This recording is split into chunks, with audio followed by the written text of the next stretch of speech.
এই ভিডিওতে আমরা ঘড়ির যে দুটো কাঁটা আছে, যে দুটো প্রধান কাঁটা আছে, মিনিটের কাঁটা এবং ঘন্টার কাঁটা, তাদের মধ্যবর্তী কোণ নির্ণয়ের একটা ট্রিক শিখব।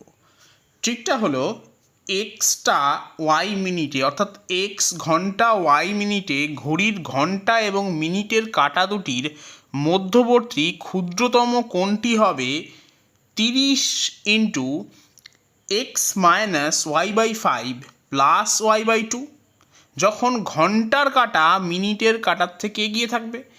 এবং দ্বিতীয় সূত্রটি হলো 30 into y by 5 minus x minus y by 2, যখন মিনিটের কাঁটাটা ঘন্টার কাঁটার থেকে এগিয়ে থাকবে। এইটা হলো মধ্যবর্তী ক্ষুদ্রতর কোণ নির্ণয়ের ট্রিক। আমরা এই ট্রিকের সাহায্যে বৃহত্তম কোণটাও বার করতে পারি। কিভাবে? আমরা প্রথমে ক্ষুদ্রতর কোণ বার করব, তারপর 360 থেকে সেটাকে বিয়োগ করে দেবো, তাহলে আমরা বৃহত্তর কোণটা পেয়ে যাব। এখন আমরা দুটো উদাহরণের সাহায্যে এই যে ট্রিকটা আছে, এই ট্রিকটা ব্যাখ্যা করার চেষ্টা করব। প্রথম যে সমস্যাটি দেওয়া হয়েছে সেটি হলো 6:20 ঘড়ির ঘন্টার কাঁটা ও মিনিটের কাঁটার মধ্যে উৎপন্ন ক্ষুদ্রতর এবং বৃহত্তর কোণটির মান কত হবে তা জানতে চাওয়া হয়েছে। এখন যখন 6:20 বাজবে তখন অবশ্যই ঘন্টার কাঁটাটা থাকছে 6-এর ঘরে আর মিনিটের কাঁটাটা থাকবে 4-এর ঘরে। তার মানে ঘন্টার কাঁটা এগিয়ে আছে, তার মানে আমরা প্রথম ট্রিকটা ইউজ করে সমস্যাটার সমাধান করব। আমরা কি করব? এক্সের জায়গায় জাস্ট 6 বসাবো এবং ওয়াইয়ের জায়গায় জাস্ট 20 বসিয়ে দেবো। তাহলে এই ওয়াইয়ের জায়গাতেও 20 বসবে। তাহলে আমরা কি পাচ্ছি যে 30 ইন্টু 6 বিয়োগ 20কে 5 দিয়ে ভাগ করলে পাবো 4 যোগ 20/2 তার মানে 10, 20/2 তার মানে 10।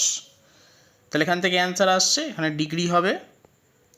তাহলে এখান থেকে আমি ক্যালকুলেট করে পাচ্ছি 30 ইন্টু 2 মানে 60 যোগ 10 তার মানে 70 ডিগ্রি। তাহলে ক্ষুদ্রতম কোণের বা ক্ষুদ্রতর কোণের মান হবে 70 ডিগ্রি।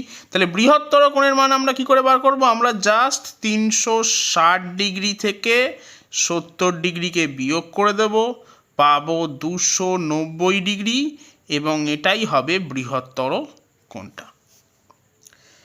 এবার আমরা যাব দ্বিতীয় সমস্যাতে।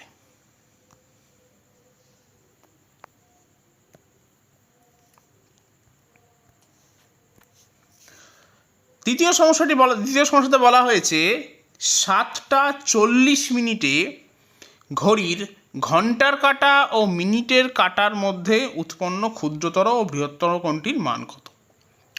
এখন যখন ঘড়িতে 7:40 বাজবে তখন ঘন্টার কাঁটা তো 7-এর ঘরেই থাকবে, কিন্তু মিনিটের কাঁটা থাকবে 8-এর ঘরে। তার মানে মিনিটের কাঁটা ঘন্টার কাঁটার থেকে এগিয়ে থাকছে। তার মানে আমাদের সূত্র ট্রিক ইউজ করতে হবে দ্বিতীয় ট্রিকটা। তাহলে আমরা এর মধ্যে ওয়াই এবং এক্সের মান বসিয়ে দেবো। এখন ওয়াই হবে 40, এক্স হবে 7, এই ওয়াইয়ের জায়গায়ও 40 বসাবো। তাহলে আমরা পাচ্ছি 30 ইন্টু 40কে 5 দিয়ে ভাগ করলে পাচ্ছি 8 বিয়োগ 7 বিয়োগ 40/2। তাহলে এখান থেকে আসছে 30 বিয়োগ 20 তার মানে 10 ডিগ্রি। তার মানে ক্ষুদ্রতর কোণটা হবে 10 ডিগ্রি। তাহলে বৃহত্তর কোণটা কী করে বার করবো? জাস্ট 360 থেকে বিয়োগ করে দেব 10 ডিগ্রি। তাহলে আমরা পাবো 350 ডিগ্রি। তার মানে এই সূত্রের সাহায্যে আমরা ঘড়ির দুটো কাঁটার মধ্যে কত কোণ উৎপন্ন হবে, বা ক্ষুদ্রতর কোণটা কত হবে বা বৃহত্তর কোণটা কত হবে, সেটা আমরা 1 নিমেষের মধ্যে বার করতে পারবো।